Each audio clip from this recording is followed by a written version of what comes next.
नमस्कार दोस्तों। अगर आपको मेरी कहानी पसंद आई तो मेरे चैनल को लाइक और सब्सक्राइब जरूर से कीजिएगा। मैं 11 साल का था जब मेरी मामी मुझे अपने साथ घर लेकर गई, क्योंकि मेरे पापा शराबी थे। वो तो घर का खर्च भी नहीं उठाते थे और शराब के साथ साथ और भी गलत कामों में लगे हुए थे। तो माँ ने तंग आकर मुझे मामी के साथ भेज दिया था। मगर मैं जैसे जैसे बड़ा हो रहा था, मामी की आदतें मेरे साथ अजीब हो रही थी। मेरी माँ बहुत गरीब थी। मामी मुझे बेटा कहकर बुलाती, मगर रात होते ही कुछ ऐसा करती कि मेरा दिल करता भागकर मैं अपनी माँ के पास चला जाऊं और सब कुछ बता दूं। अब मैं 21 साल का हो चुका था कि एक दिन अचानक एक मांगने वाली दरवाजे पर आई, और जब उसने अपने थैले से एक चीज निकाल कर दिखाई तो मेरी जैसे जान निकल गई। क्योंकि मेरी मामी तो 11 साल की उम्र का था जब एक दिन मामी मुझे अपने घर ले आई, जब मैं बहुत छोटा था। बातों की समझ ना थी। मामी मुझसे बहुत प्यार करती थी, हर चीज मेरी पसंद की बनाती थी। लेकिन बचपन से एक ही चीज थी जो बहुत अजीब थी। मैं अक्सर अकेला ही अपने कमरे में बैठा रहता था, क्योंकि मामी मुझे बाहर जाकर खेलने नहीं देती थी। अगर कोई दोस्त किसी कारणवश मेरे घर पर भी आ जाता तो मामी उसे डांट कर भगा देती थी। मैंने मामी से बहुत बार गुजारिश की थी कि मामी मुझे भी बाहर जाकर बच्चों के साथ खेलने दे, लेकिन वह अपनी जिद पर अड़ी रही और ना मानी। एक दिन जब तंग आकर मैंने अपने घर वापस जाने की जिद की तो मामी ने गुस्से से मेरी तरफ देखा और कहने लगी, तुम अब यह बात अपने जहन से निकाल दो कि तुम वापस अपने घर जाओगी। तुम्हारी माँ ने हमेशा हमेशा के लिए तुम्हें मेरे पास भेज दिया है, इसलिए जो मैं कहूँगी तुम्हें वही करना होगा, वरना सजा के तौर पर मैं तुम्हारे साथ क्या क्या कर सकती हूँ यह तुम सोच भी नहीं सकोगी। मेरी माँ पापा कभी भी मुझसे मिलने नहीं आए थे। मैं उनको बहुत याद करता था, लेकिन उन्होंने तो शायद अपने सर से एक बोझ उतार कर फेंक दिया था। वह मुझे भूल चुके थे। अब मेरी जिंदगी बस मामी के आसपास घुल मिलकर रह गई थी। वो मेरी मामी बहुत अच्छी थी, एक कंपनी में काम करती थी। मेरे कपड़े धोने से प्रेस करने तक हर काम वो खुद अपने हाथों से करती थी, और कंपनी से छुट्टी होने पर वापस घर आकर खाना भी खुद ही अपने हाथों से बनाकर मुझे खिलाती थी। उनके हाथ में बहुत टेस्ट था। एक रोज में काम करते करते घर की छत पर ही सो गया था जब मामी मेरे पास आकर बैठ गई और मेरे बालों में हाथ फेरने लगी थी। मेरी फौरन आंख खुल गई। उससे पहले मैं उठा, मामी ने मेरे सर पकड़कर अपनी गोद में रख लिया और अपने हाथ मेरे बालों में चलाने लगी। मैं पहले तो ना करता रहा, लेकिन अब मुझे भी सुकून मिलने लगा था। नींद से मेरी आंखें ओझल हो रही थी। मैं वहीं पर मामी की गोद में सर रखकर सो गया था। सुबह मेरी आंख खुली तो मामी भी मेरे साथ ही जमीन पर सो रही थी। उन्हें देखते ही मैं हैरान हो गया और जल्दी से उठकर बैठ गया।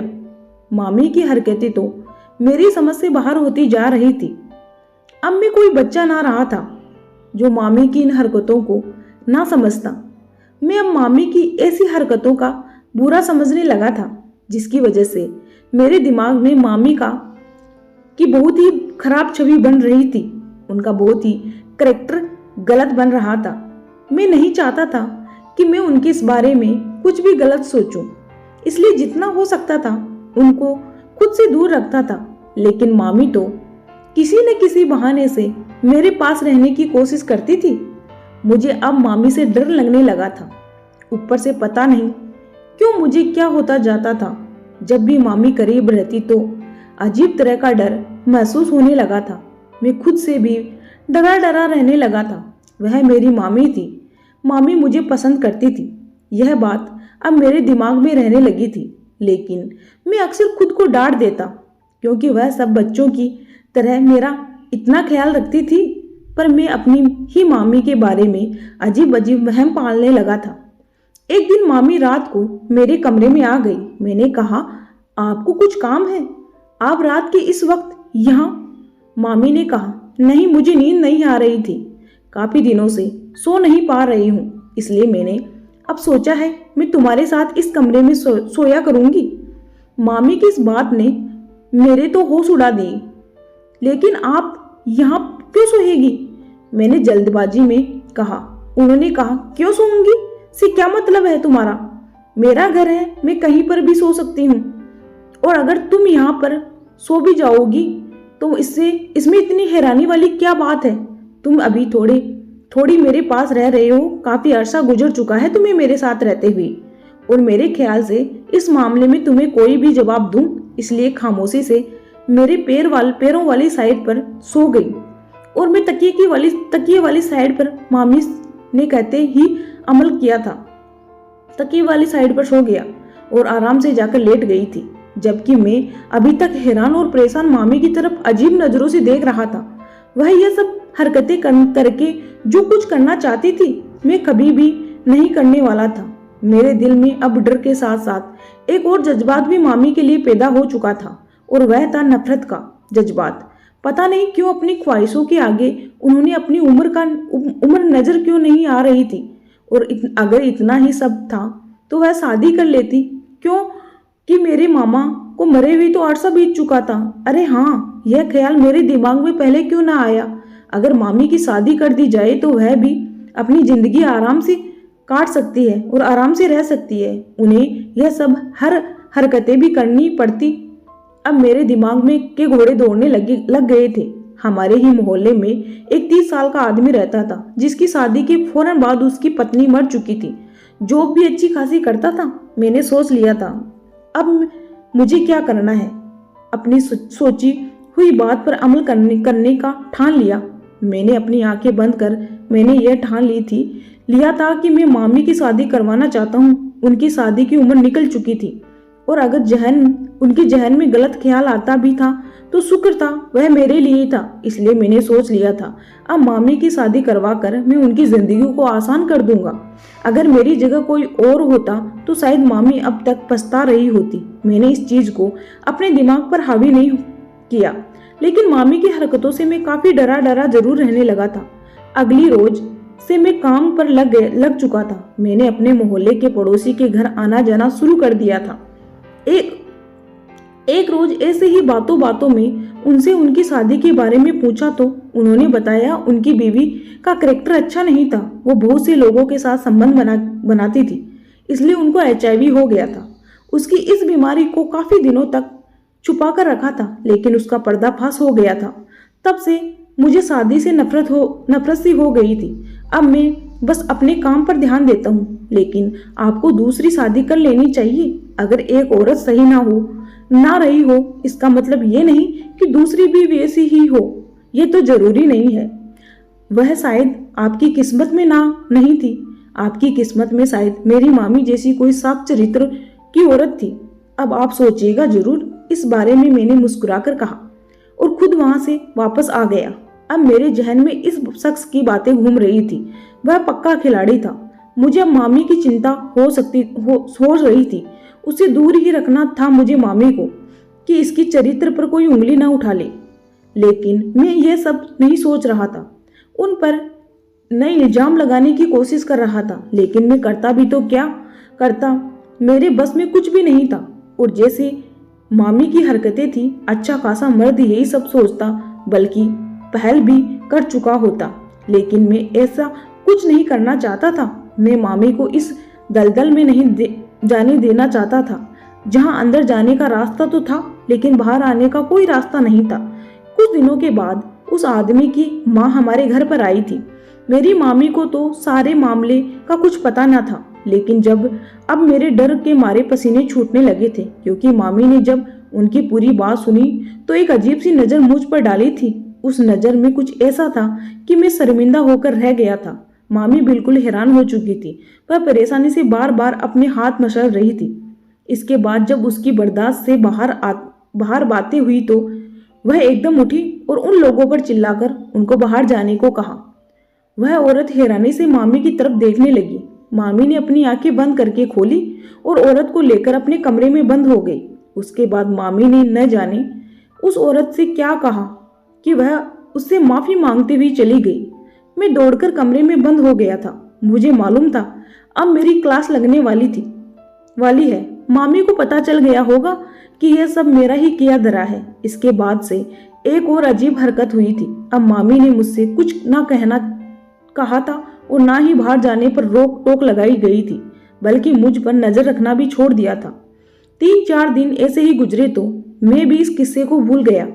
फिर से एक बार अपनी जिंदगी की रंगीनियों में मसरूफ हो चुका था। लेकिन अब कुछ दिन हुए थे, मामी फिर से मेरा ख्याल पहले की तरह ही रखने लग गई थी। अभी वह बहाने से मुझे हाथ लगाती थी, लेकिन अब मैं उनको नहीं रोकता था, ना उनसे डरता था, बल्कि यूं ही जाहिर करता था जैसे कुछ हुआ ही नहीं हो। काफी वक्त तक यह सब यूं ही चलता रहा। अब मुझे खुद में बहुत बदलाव महसूस होने लगे थे। अब मैं हर वक्त कुछ ना कुछ सोचता रहता था। 1-2 बार तो मेरे दिमाग में ख्याल भी आ चुका था कि मैं उनसे शादी कर लूं, लेकिन क्या यह जायज था? नहीं, यह तो पाप था। मैं अपने ही सवालों पर माफी मांग रहा था। मेरे दिमाग से अब भी यह बातें नहीं जा रही थी कि मामी ने शादी के लिए मना क्यों किया था, और ऐसी क्या बात कही थी उस औरत को जो वह माफी मांगते हुए यहाँ से गई थी। पता करने के लिए अगले दिन मैं उनके घर गया तो उस औरत ने मुझे बिना वजह ही बहुत बातें सुना दी थी और डांट कर कहा, वहां से भगा दिया। अब मैंने कुछ काम करने का सोचा था। मैंने रिज्यूम बनाकर हर जगह दे दिया था। जल्दी ही मेरी नौकरी लग चुकी थी। पहले की बराबर मैं अब काफी समझदार हो चुका था। मामी अब भी मेरा ध्यान बिल्कुल वैसे ही रखती थी और अभी भी मेरे साथ बराबर अजीब हरकतें करती थी, लेकिन शायद यह सब मामी के लिए नॉर्मल ही था। मैं खुद ही उन शब्द के बारे में ऐसा सोच रहा था, जबकि मामी ने तो कभी खुद से कुछ न कहा था, बल्कि वह तो हमेशा ही मेरा बड़ा ख्याल रखती थी। अब मामी काफी खुश रहने लगी थी। अब वह मेरे और करीब आने की कोशिश करती रहती थी। मैंने इस बार उन सब चीजों को नॉर्मल ही लिया था और शायद यहाँ पर मैं गलती कर बैठा था, क्योंकि इस बार मैं जो सोच रहा था वैसा कुछ भी नहीं होने वाला था, बल्कि इस बार वह सब होने वाला था जो मैंने कभी ख्वाब में भी नहीं सोचा था। अब रात को खाना खाते ही मुझे कुछ होश न रहता। जब सुबह होती तो जिस्म में थकावट सी महसूस होती, लेकिन अजीब बात यह थी कि मामी मुझसे नजरें ना मिलाती थी, बल्कि शरमाए सी रहने लगी थी। मुझे कुछ भी समझ नहीं आ रहा था और मैं अपनी तरफ से कुछ भी अजीब और गरीब सोचकर खुद को परेशानी में नहीं डाल सकता था। इसलिए मैंने यह सब ज्यादा काम करने की वजह से समझा था। मैं अब सुबह उठते रोज मामी से छुपकर दवाइयाँ खा लेता था, जिससे मेरी तबीयत बिल्कुल सही रहती थी। लेकिन रात होते ही दोबारा से वही सब होने लगता। एक रोज मेरी आंख जल्दी खुल गई तो मामी मेरे साथ ही बहुत अजीब सी हालत में सो रही थी। मैं बहुत डर गया था और दोबारा से लेटकर सोने का ड्रामा करने लगा था। थोड़ी देर बाद मुझे महसूस हुआ जैसे मामी भी उठकर गई, अभी भी उठकर गई है। मामी ने मेरे पास आकर मेरे बालों में हाथ फेरा था। इसके बाद दबे पांव कमरे से बाहर चली गई। मामी के जाते ही मैं उठकर बैठ गया था। मैंने अपना सर थाम लिया था। यह सब क्या हो रहा था? लेकिन जो भी था बहुत गलत हो रहा था। अब मेरे दिमाग में मामी की पिछली सारी हरकतें घूमने लगी थी और आज के सच के बाद मेरा उन रिश्तों पर यकीन ही खत्म हो चुका था। मुझे उन रिश्तों से नफरत हो रही थी। मैंने सोच लिया था अब मैं यहाँ नहीं रह सकता। मेरा यहाँ से चले जाना ही बेहतर था। मैं मामी के नाम एक लेटर लिखकर घर पर ही रख गया था, जिसे वह वापसी पर आकर पढ़ लेती। कंपनी से जब घर लौटती तो उस लेटर को पढ़ लेती तो मेरी सारी बातें उन्हें मालूम हो जाती। मैं घर से निकलने ही वाला था कि एक मांगने वाली औरत ने दरवाजा बजाया। इसे देने के लिए कुछ लाने के लिए मैं किचन में गया तो वह औरत अंदर आकर दरवाजा बंद करते हुए मेरे हाथों को चूमने लगी और रोने लगी। इसे यूं देखकर मैं परेशान और हैरान हो गया था कि माँ जी क्या हुआ? आपको भूख लगी है तो आइए यहाँ बैठिए, मैं आपको खाना देता हूँ, आप वह खाकर चली जाना। मैंने उसे बैठने को कहा था, लेकिन वह खाने के लिए राजी नहीं थी। मैं तुम्हें एक सच बताने आई हूँ। बहुत ढूंढा मैंने तुम्हें, लेकिन मुझे तुम कहीं नहीं मिली। वह रोते हुए अभी भी मेरे हाथ और मेरा चेहरा चूम रही थी। उनको देखकर पता नहीं क्यों, लेकिन मुझे बहुत ही अच्छा एहसास हो रहा था। कौन सा सच बताने की बात कर रही हैं आप? मैंने उनकी तरफ हैरानगी की तरफ से देखा। ऐसा सच बताने की शायद जो अभी तक तुम्हें ना पता था। यह तेरा बैग है। तू कहाँ जा रहा था? मैं शहर छोड़कर हमेशा के लिए कहीं और जा रहा था। लेकिन क्यों जाना चाहता था? क्यों जाना चाहता है तू? क्या वह तुझसे प्यार नहीं करती? क्या वह अच्छी नहीं है? कहाँ पर है वह? देखी मुझे वो आपकी किस बात की कोई समझ नहीं आ रही थी। लगता काफी देर तक मैं उसकी बातें सुनता रहा, पर मुझे उसकी कोई बात समझ नहीं आ रही थी। और आप किसकी बात कर रही है वह भी नहीं पता था। अब मुझे आप यह बताइए, आप कौन? मैंने जब यह सवाल किया तो उस औरत के चेहरे पर दर्द छा गया था। जब वह बोली थी मैं तेरी माँ हूं, तो इतनी जल्दी अपनी माँ को भूल गया। उन्होंने एक तस्वीर मुझे दिखाई थी जिसे देखते ही मैं उनसे लिपट गया था। वह वाकई में मेरी माँ थी, लेकिन वह बिल्कुल बदल चुकी थी। वह बहुत ही हसीन हुआ करती थी, तो फिर उनकी हालत ऐसी कैसी? झुर्रियों वाला चेहरा, अब तो वह पहचान भी नहीं आ रही थी। और मेरा बाप कहाँ था? थोड़ी देर बाद जब रो रो कर हम माँ बेटे ने अपने घाव हल्के कर लिए तो उन्होंने मामी के बारे में पूछा था। माँ, वह मामी तो नौकरी करती है, दोपहर तक आएगी। मैंने माँ से कहा तो वह हैरानी से मुझे देखने लगी। यह क्या कह रहा है तू?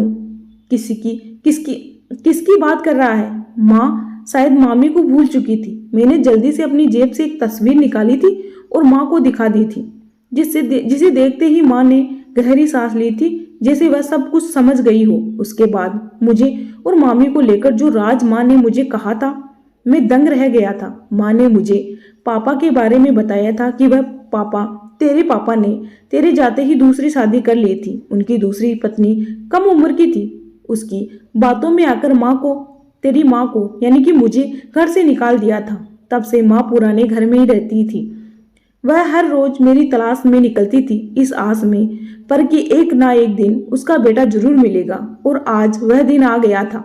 माँ ने अपने थैले से एक तस्वीर निकाली थी जिसमें मैं और मामी एक साथ बैठे हुए थे। इस तस्वीर में मामी ने लाल रंग का जोड़ा पहना हुआ था।